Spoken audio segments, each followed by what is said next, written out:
किसी ने बड़ी अच्छी बात कही है, कुछ बातें अगर दिल में ही रह जाएं तो इंसान बच जाता है, और जो हर बात कह देता है वक्त एक दिन उसे उसी की जुबान से हरा देता है।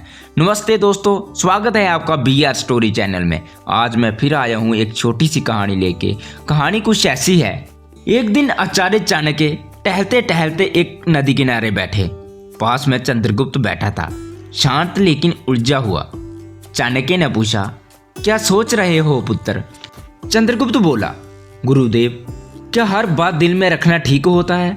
कभी कभी लगता है अगर सब कुछ कह दूं तो हल्का हो जाऊंगा। आचार्य मुस्कुराए और बोले, पुत्र, यही सोच सबसे बड़ा धोखा है। ये संसार उन लोगों को सबसे ज्यादा तोड़ता है जो दिल साफ रखते हैं पर जुबान ढीली, जो हर बात, हर भावना, हर योजना, हर दुख बिना सोचे सामने वाले को बता देते हैं। याद रखो, जैसे तिजोरी में धन बंद रहता है, वैसे ही कुछ बातें दिल में रखना ही समझदारी होती है, तो जीवन धन्य हो जाता है।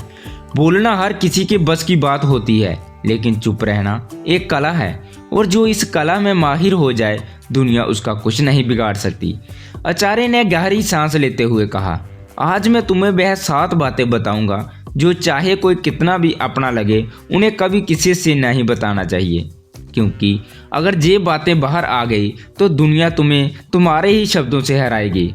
तो चलो मैं तुम्हें बताता हूँ वह 7 गुप्त बातें, जिन्हें अगर तुमने छिपा लिया तो जिंदगी में परेशानी दूर दूर तक भटकती भी नजर नहीं आएगी। पहली बात, घर परिवार की समस्याएं किसी को मत बताओ। आचार्य चाणक्य ने कहा, जीवन की सबसे पहली नीति यही है कि अपने घर की परेशानियां कभी भी बाहर वालों को मत बताओ। चाहे झगड़ा हो, मतभेद हो या कोई निजी तकलीफ, उसे करके बाहर जाहिर मत करो। एक बार एक शिष्य रोता हुआ आया और बोला, गुरुदेव, मेरे घर में झगड़ा हुआ है। पिताजी माँ पर चिल्ला रहे थे और भाई गुस्से में घर छोड़ गया। मैंने ये बात अपने दोस्तों को बता दी। चाणक्य ने गंभीर स्वर में कहा, पुत्र, जब तुम अपने घर की दरारें बाहर दिखाते हो तो लोग उन्हें जोड़ने नहीं और अधिक फाड़ने लगते हैं। लोग करुणा नहीं, कथा चाहते हैं। फिर उन्होंने एक कहानी सुनाई। एक गांव में 2 भाई रोज झगड़ते थे। एक दिन बड़े भाई ने पंचायत में छोटे भाई की बुराई कर दी। नतीजा, पूरे परिवार की इज्जत गिर गई। लोग बच्चों से दूरी बनाने लगे। घर की बात बाहर निकली नहीं कि संबंधों की मर्यादा भस्म हो जाती है। विश्वास चकनाचूर होता है और लोग तुम्हारे दुखों को शस्त्र बना लेते हैं। चाणक्य बोले, घर का झगड़ा अगर बाहर गया तो वह घर की नींव डगमगा देता है। संबंध यदि बाहरी दृष्टि से आए तो उनका मान मिट जाता है। इसलिए चाहे हालात कितने भी बिगड़े, अपने घर की बातों को केवल अपनों तक ही सीमित रखो, क्योंकि बाहर की दुनिया मरहम नहीं, ब्रेन पर लवण छिड़कती है। दूसरी बात, अपनी कमाई या धन का खुलासा कभी मत करना। आचार्य चाणक्य ने गंभीर स्वर में कहा, दूसरी और बेहद महत्वपूर्ण नीति यही है कि अपनी आमदनी, अपनी संपत्ति या जो कुछ भी तुमने कमाया है, उसका बखान कभी किसी से मत करो। एक बार की बात है, मगध के एक राजा ने अपने दरबार में गर्व से अपने खजाने की झलक सबको दिखाई। सोने के सिक्कों से भरे कमरे, अनमोल रत्न और ढेर सारी संपत्ति सबके सामने रख दी। कुछ ही दिनों में क्या हुआ, पड़ोसी राज्य ने हमला कर दिया और वही खजाना लूट कर ले गए। चाणक्य बोले, धन जितना गुप्त हो उतना ही सुरक्षित होता है। उसकी दिखावट करना, अपने आप को चारों ओर जलने वालों के सामने खड़ा करना है। और फिर उन्होंने शिष्यों से पूछा, पुत्रों, क्या तुमने कभी देखा है कि अमीर लोग अपनी सच्ची कमाई सबको बताते हैं? नहीं, क्योंकि वे जानते हैं जहां अधिक लोग जान गए वहां जरूरतें, लोभ और संकट भी बढ़ते हैं। अगर किसी को लग जाए कि तुम अच्छी आमदनी करते हो तो कुछ लोग मदद के बहाने पास आएंगे, कुछ तुम्हें नीचा दिखाने के अवसर खोजेंगे, और कुछ तो सिर्फ इसलिए द्वेष करने लगेंगे क्योंकि तुम्हारे पास वह है जो उनके पास नहीं। चाणक्य ने स्पष्ट शब्दों में कहा, धन का सबसे बड़ा रक्षक उसका छिपा होना है। अगर सबको तुम्हारे धन की जानकारी हो जाए तो लोग तुम्हारे मन की शांति भी छीन लेंगे। इसलिए याद रखो, अपनी कमाई को ढका रखो, जिससे मन स्थिर और निश्चित रहे, क्योंकि जो धन दिखाया गया वही जहाँ तो लूट का कारण बनता है या जलन का। तीसरी बात, अपनी भविष्य की योजना गुप्त रखो। आचार्य चाणक्य ने तीसरी नीति बताते हुए कहा, पुत्रों, जब तक कोई योजना पूरी ना हो जाए उसे अपने मन के अंदर ही रहने दो। जो लोग अपने हर कदम की घोषणा पहले कर देते हैं, वह अक्सर मंजिल तक पहुंचने से पहले ही रास्ता खो देते हैं। तक्षशिला के गुरुकुल में बैठे शिष्यों को चाणक्य ने एक उदाहरण दिया। एक बार का किस्सा है। एक व्यापारी ने सोचा कि वह अपने शहर में मसालों की एक बड़ी दुकान खोलेगा। उसने अपने सभी रिश्तेदारों, दोस्तों और पड़ोसियों को पहले ही ये बात बता दी। अगले ही हफ्ते एक चालाक आदमी ने उसकी बात सुनकर उसी जगह उसी तरह की दुकान खोल दी और बाजार पर कब्जा कर लिया। जब व्यापारी पहुंचा तब तक देर हो चुकी थी। चाणक्य बोले, हर विचार एक बीज होता है। अगर उसे बोने से पहले ही सबको बता दोगे तो कोई उसे मसल देगा या तुमसे पहले फल ले जाएगा। योजना की असली शक्ति उसकी चुप्पी में होती है। उन्होंने आगे कहा, ध्यान रहे तैयारी का समय दिखाने का नहीं होता, काम पूरा होने के बाद ही बोलना चाहिए। जब तक सफ़र चल रहा हो तब तक चुप रहो। तुम्हारा इरादा, दीक्षा और अगला कदम ये सब तुम्हारे अपने होते हैं। इन्हें सबके सामने लाकर तुम बेवजह का बोझ और आलोचना अपने सिर ले लेते हो। आज की दुनिया में भी यही नीति लागू होती है। कोई नया काम शुरू करना है, कोई योजना मन में है, व्यापार शुरू करना है या नौकरी बदलनी है, तब तक किसी से मत कहो जब तक वह काम पूरा ना हो, क्योंकि ये दुनिया ना तो योजना की रक्षा करेगी ना ही असफलता की जिम्मेदारी उठाएगी। चौथी बात, अपनी कमजोरियां किसी को मत बताओ।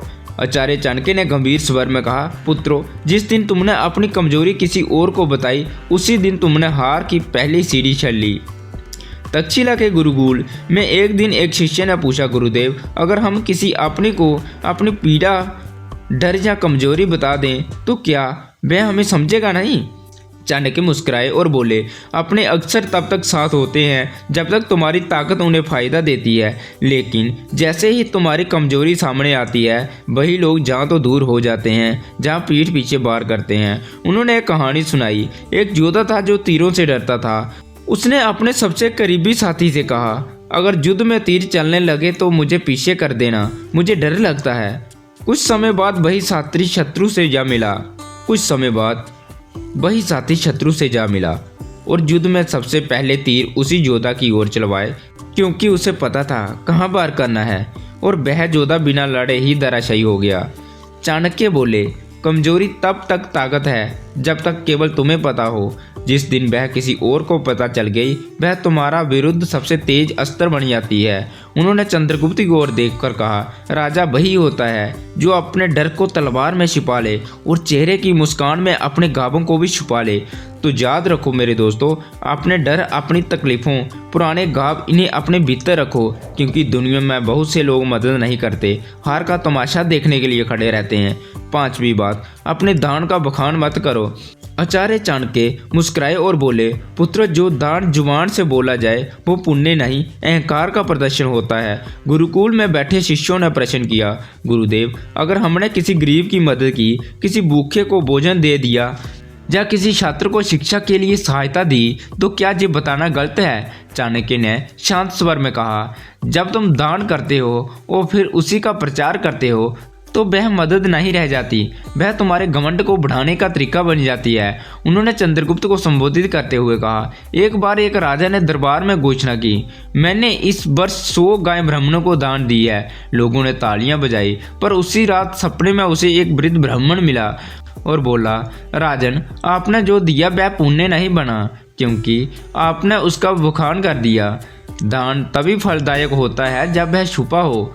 चाणक्य ने स्पष्ट शब्दों में कहा, दाएं हाथ से दिया गया दान अगर बाएं हाथ को भी पता चल जाए तो भी वह अधिक हो जाता है। फिर उन्होंने एक सूत्र बताया, दान वह दीपक है जो अंधेरे में जलता है और उसे देखे या ना देखे उसका उजाला एक दिन लौट कर आता है। इसलिए मेरे दोस्तों, अगर तुमने सच में किसी की मदद की है तो उसे दुनिया को बताने की ज़रूरत नहीं है। जो सच्चे दिल से दिया गया है वह ऊपर तक पहुंचता है, बाकी सब बस दिखावे की बात है।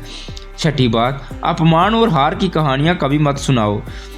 आचार्य चाणक्य ने शिष्यों की ओर देखते हुए गहरी बात कही, पुत्रों, जीवन में हर कोई कभी न कभी हारता है, अपमान झेलता है, लेकिन उस हार को बार बार दोहराते रहना खुद अपने जोखमों पर उधेड़ने जैसा है। उन्होंने चंद्रगुप्त की ओर देखा और बोले, एक योद्धा ने युद्ध में हार का सामना किया। उसने हर गांव में जाकर कहा, मैं हार गया, मुझे धोखा दिया गया, मेरे साथ अन्याय हुआ। कुछ लोगों ने सहानुभूति जताई, लेकिन अधिकतर ने उसे हंसी का विषय बना दिया। जब वह फिर मैदान में उतरा तो सब पहले से ही उसकी हार देखने का इंतजार करने लगे। चाणक्य ने कहा, अगर तुमने कभी अपमान सहा है तो उसे अपनी ताकत में बदलो, सीख लो, पर उसे ढोल की तरह मत बजाओ। दुनिया चतुर है, वह तुम्हारे दुखों पर रोएगी नहीं बल्कि उन्हें याद रखेगी। उन्होंने एक सूत्र सुनाया, अपमान को याद मत करो, उसे अपने भीतर शक्ति में बदलो। जब तुम अपने दुखों को सबके सामने लाते हो तो भी लोग जो पहले ही तुमसे जलते हैं उसी को तुम्हारे खिलाफ इस्तेमाल करते हैं। और याद रखो, दुनिया तभी विश्वास करती है जब तुम अपनी ताकत दिखाते हो ना कि तब जब तुम अपने टूटने की कहानियाँ सुनाते हो। तो मेरे भाई, अगर कभी हारो तो दुनिया से मत कहो मैं हार गया, खुद से कहो अब और मजबूती से खड़ा होना है। सच्चा विजेता वही होता है जो गिरकर भी बिना कुछ कहे फिर से खड़ा हो जाता है और अपनी चुप्पी से सबको चुगा देता है। सातवीं बात, अपनी भावनाओं जैसे क्रोध, मोह या पीड़ा कभी किसी के सामने मत खोलो। आचार्य चाणक्य ने सभी शिष्यों की ओर देखा और गंभीर स्वर में बोले, मनुष्य का सबसे बड़ा रहस्य उसका मन होता है और जो हर किसी के सामने अपना मन खोल देता है वह सबसे पहले टूटता है। उन्होंने कहा, जब तुम रोते हो, क्रोधित होते हो या मोह में फंसते हो और इन्हें दूसरों में साझा करते हो तो लोग सहानुभूति नहीं गणना करते हैं। वे सोचते हैं कि तुम्हारी कमजोरी कहाँ है और कैसे तुम्हें वहीं से तोड़ा जा सकता है। अगर तुमने किसी से कहा कि तुम किससे नाराज हो, वह बात तुम्हारे शत्रुओं तक पहुंच सकती है। अगर तुमने किसी को बताया कि तुम किससे मोह रखते हो, वही लोग उस मोह को तोड़ने की कोशिश करेंगे। और अगर तुमने अपनी पीड़ा जाहिर की तो लोग उसका हल नहीं फायदा सोचेंगे। फिर चाणक्य ने समझाया, भावनाएं भी उसी तरह होती है जैसे धन जो सबके सामने आ जाए उसका मूल्य घट जाता है, पर जो भीतर सहज ली जाए वही ताकत बनती है। उन्होंने चंद्रगुप्त से कहा, राजा वही होता है जो भीतर आग बनकर जले लेकिन बाहर से ठंडी छाया की तरह दिखाई दे। जिसे दुनिया ना समझ सके वही सबसे मजबूत होता है। अपने मन की बात केवल उसी से कहो जो वास्तव में निस्वार्थ हो। बाकी सबके सामने बस मुस्कुराओ और मौन रहो। चंद्रगुप्त सिर झुकाकर बोला, गुरुदेव मैं समझ गया, हर रिश्ते में भले प्रेम हो लेकिन कुछ बातें ऐसी होती हैं जिन्हें गुप्त रखना ही बुद्धिमत्ता है। चाणक्य बोले, पुत्र यही नीति जीवन का सबसे बड़ा कवच है, इसे ओढ़ लो फिर कोई तुम्हें तोड़ नहीं पाएगा। तुम मेरे दोस्तों, चाहे कोई कितना भी खास क्यों ना हो, इन 7 बातों को अपने तक ही सीमित रखो। अगर वीडियो अच्छा लगा हो तो लाइक करें, दोस्तों के साथ शेयर करें और चैनल को सब्सक्राइब करना ना भूलें। धन्यवाद।